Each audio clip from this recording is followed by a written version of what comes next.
Folks, when you have an online presence and you make content amongst content amongst content, you're going to end up getting some criticism. You're going to end up reading some things, seeing some things of people not agreeing with you, which is totally normal. I found a little bit that a comment on one of my recent videos that I wanted to share with you, and we're going to decipher this together in all the ways that it's wrong. Because I think this is a teachable moment for everybody involved. Check this out. This is a comment I got, and if you're watching this on YouTube, you can see the comment for yourself up on the screen.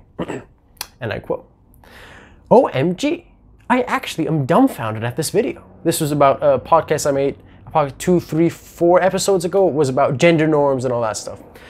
Anyways, they go, "OMG, I actually am dumbfounded at this video. I didn't even watch it at all.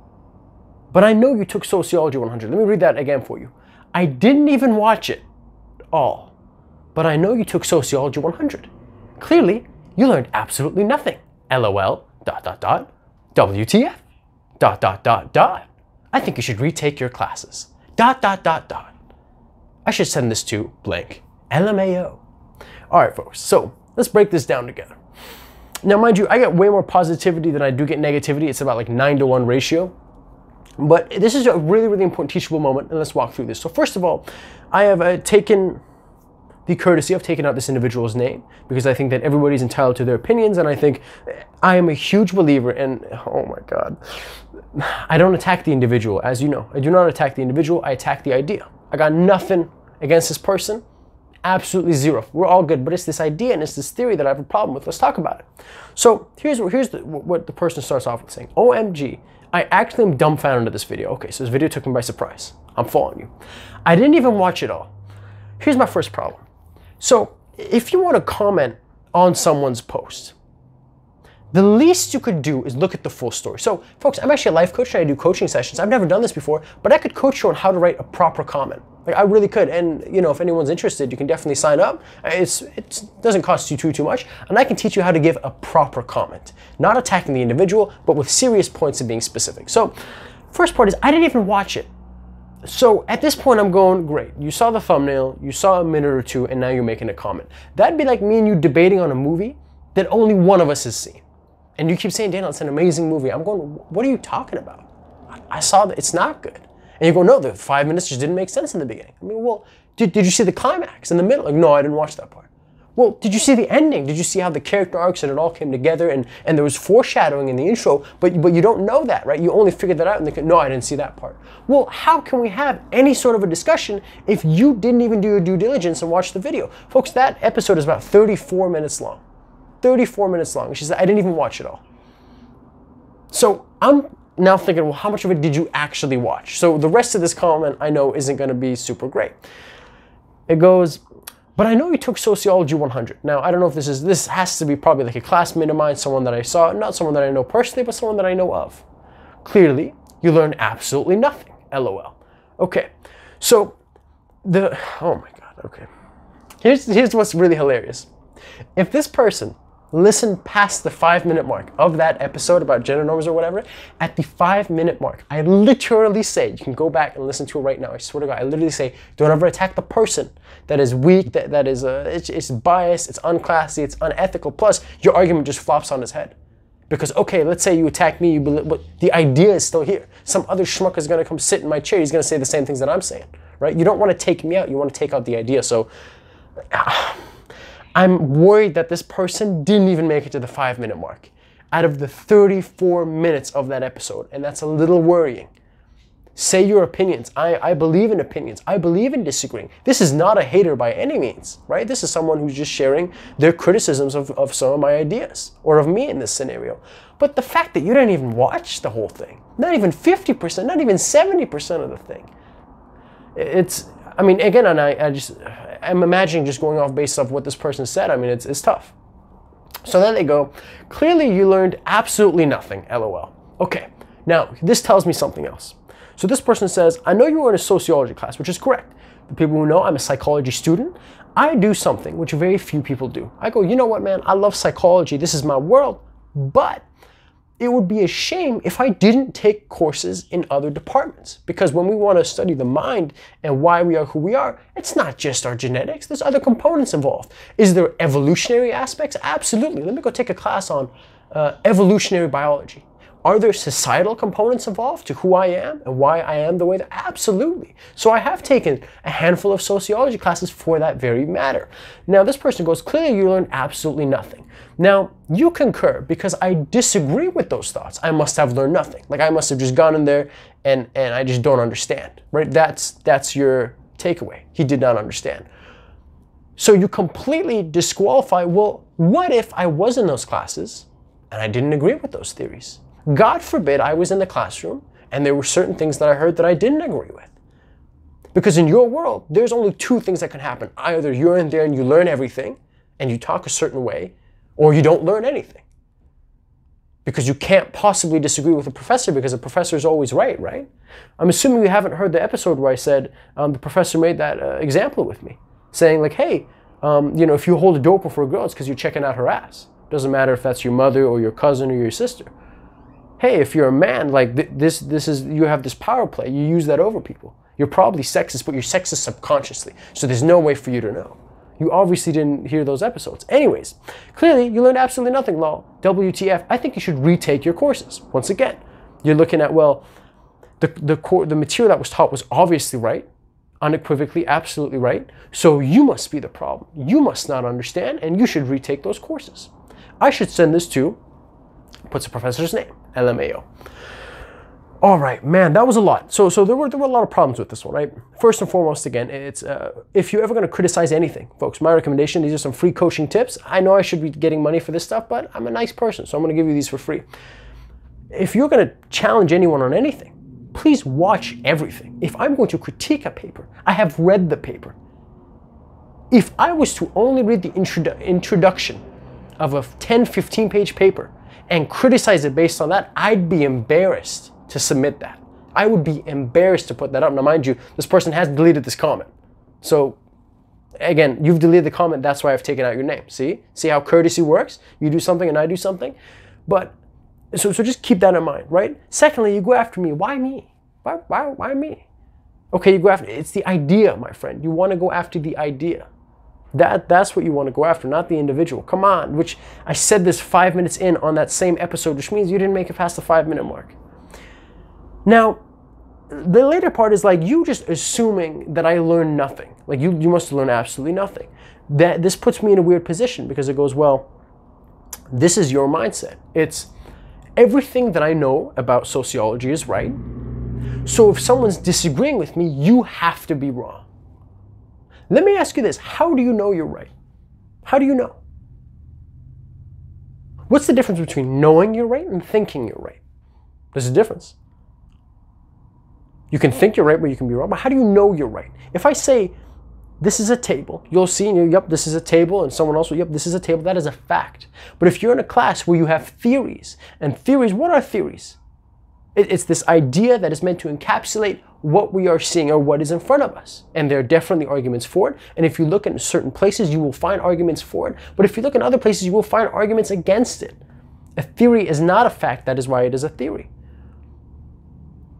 It is a possible narrative that you could put somewhere that when you look at a certain situation, you go, oh yeah, I can see that fitting in there in this specific lens. Here's the problem. When people are just in, okay, let me talk about sociology first, and then I'll kind of branch out and I'll make it more general. So one of the problems with sociology is it's leaning a very certain way. I've taken a handful of sociology classes. Again, I'm different than the average student. I go out of my way to diversify my education to make sure I'm getting all different fields. For this person, I don't know. I don't know what they've taken. I would like to ask, hey, how many psychology courses have you taken? How many biology courses have you taken?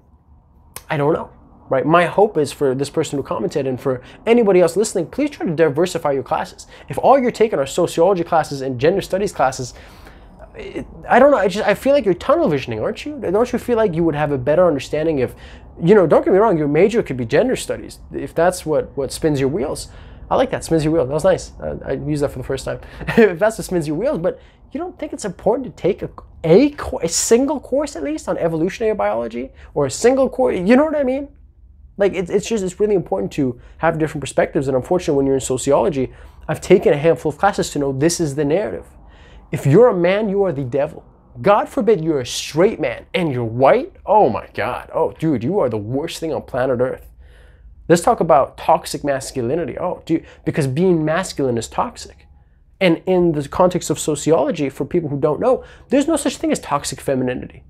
If a woman is being too emotional, if she spends too much money, if she's with a man just for his money, if she talks about all of her boyfriend's intimate issues with her group of friends, that's not toxic femininity. Why? Because she doesn't have the power on her side. That's sociology. Sociology is, man, you can't be racist towards someone if you don't have the social structures on your side. So in sociology, they would say, I remember profs would say this in a condescending manner, and grad students would also say this, like master students, PhD students, they'd be like, I'm so sick and tired of this, guys. Like, you can't be racist towards a white person. Like, you can't, it's not possible because they have all the power supporting them, not against them. And I was like, what are you talking about, dude? There's a difference. There's a distinction. There's systematic racism or systemic racism, and there is racism as we all know it. If a white dude calls a black dude the N-word and says some other racial slurs, we call him racist. I don't think anybody has a problem with that.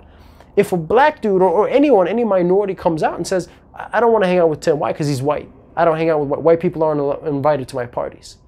Is that not racist? Forget systemic. If we're just looking at the individual right now, you're just judging him based off of his skin. Again, this is sociology, so you focus on the society. We'll get to systemic. But if we're just looking at, is that not racist? You got to be extremely careful with the words that you use. Are there places that are systemically racist? Absolutely. Abso-freaking-lutely. Are there organizations, are there companies? Is it like certain, if a certain person's racist and he's the CEO of a company, definitely he's gonna, if there are two people who are the same candidate and they have the same experience, maybe one of them is of a certain ethnicity and one of them is another, and he's racist, definitely he'll make it harder to take the whatever black person, the Muslim person, you name it. They're absolutely out there. But if you just put out this narrative of like everybody's racist and everybody's sexist and every major organization in the world is making it harder for minorities to improve the ranking, no, I disagree. I would really seriously disagree with that. I would say it's the opposite, man. I'm not going to call it reverse racism, but I would say if you're a minority applying for a scholarship, applying for a job, applying for anything like that, you actually have a better chance of getting it because a lot of these places have quotas now. Man, we got to get 30% minorities. We got to make sure we have a couple Muslims. We got to make sure we have a couple Asians. So if anything, you're discriminating against other people who are not Asians, who are not Muslim. Does that make sense? I'm not going to call that racist, even though that is, like, I forgot what the name of that specific thing is, but it is discriminatory, right? I could have a much better resume than someone else, but because she is, pick your disadvantaged minority, she gets the job, even though I might have a way better resume. So that's really important to take note. My problem isn't, listen, this is an ongoing argument, right? How much of a person is sociologically formed and how much of a person is psychologically formed. And I'm not here to tell you that I'm right. I'm not here to tell you, hey, psychology is the way F societally. Anyone who tells you that, in the words of Chael Sonnen, if someone comes up to you and says, hey, we are completely biological, we are completely genetic, society doesn't play any role in our development, in our character, you've now just met a liar. It absolutely does. It absolutely plays a role. And so does psychology. And so do these other factors, right? If someone was to come up to me and say that biological piece, I'd be like, man, don't you think you're oversimplifying? Don't you think you're overlooking these other aspects? So when someone has this idea with respect to sociology and going, well, I was in this classroom, my professor said this, so it has to be right. It's like, well, don't you think what if I'm also in a classroom? What if I also have psychology professors, yours are sociological, mine are psychological, and they're saying, hey, they're giving me contradictory theories. What then? What trumps your opinions over mine? I've been extremely careful when I say, hey, this is a fact and this is an opinion. I talk about where things are coming from. Folks, don't get it twisted. I'm not attacking the individual. I'm simply attacking people who say, hey, I heard my prof say this thing and I'm going to blindly follow them without critically thinking and without thinking of any other classes. And with just overlooking and making this problem of cause and effect as opposed to correlation. This person was in a bad SES, socioeconomic status, thus they made these choices. This caused this, not necessarily. That's not a cause and effect, that's a correlation. That definitely played a role, oh, absolutely, undeniably. But you're telling me their genetic predisposition didn't play a role? That they were just more likely to develop PTSD than someone else? You're telling me their personality type didn't play a role, their level of aggression, their level of neuroticism? You tell me that didn't play a role? You're telling me about the evolutionary biology of human, that didn't play a role in so-and-so's life? Really? My perspective has always been this, folks. Take everything in. Look at all the perspectives. Be a critical thinker. Think for yourself. But don't be narrow-minded. Don't be so simplistic where you just, I'm a psychology student, that means I'm only going to read psychology. No, why? I've got a bunch of books, man, about philosophy, about politics that are on my book list that I'm waiting to get. So one of the big things that you got to understand is this: whatever student you are, whatever discipline you're doing, don't look down at other people. I see this for martial arts all the time, right? Wrestling's better than jiu-jitsu. Jiu-jitsu is better than boxing. Boxing's better than kick. Why? Right? Like, why would you just have like that? Listen, I get it, right? If I say, hey, sociology sucks and you're a sociology student, you're going to take that personally. Don't. The same way if I say wrestling sucks and you're a wrestler.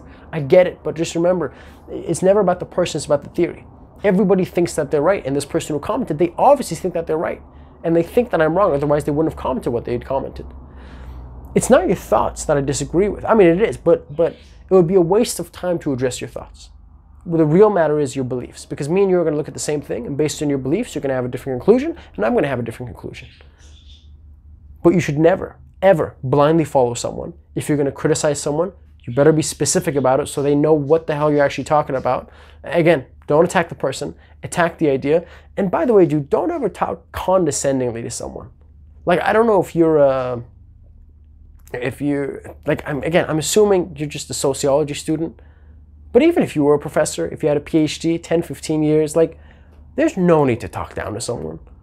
And there's no need to belittle someone and be like, oh, I'm dumbfounded. I can't believe you don't know this. Well, what if you're wrong? Like, that is just so, like, I got no problem with someone disagreeing with me. Absolutely not. But I do have a problem with arrogance. I do have a problem with just oversimplification. And I do have a problem with people just being condescending. I can't believe you don't know this, Daniel. It's so obvious. You meet a wrestler. He's been wrestling for 10 years. You go there.